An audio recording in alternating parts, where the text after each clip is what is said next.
మీరు దేని కొరకు ఎదురు చూస్తున్నారు అని ప్రశ్న.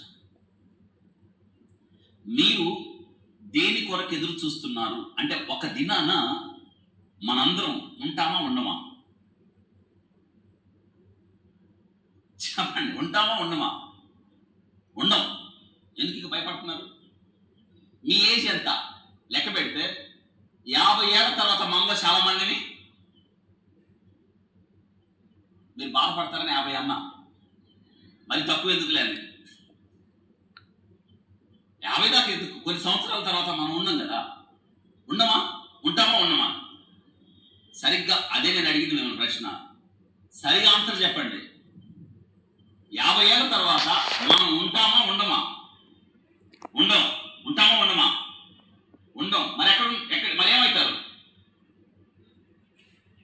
ఉండమా అన్నారు, మరే ఇప్పుడు ఉన్నారు ఇక్కడ, రేపు ఏడపోతున్నారు? మరి జవాబు రావాలి. జవాబు వస్తేనే పని అవుతుంది. ఇక్కడ ఉండము అన్నారు, నిజమే. బైబిల్ ఏం చెప్తుందంటే మరణమును చూడక బ్రతుకు నరుడెవరు అని చెప్తుంది. అంటే మనం ఒక దినాన యాత్ర ముగిస్తాం.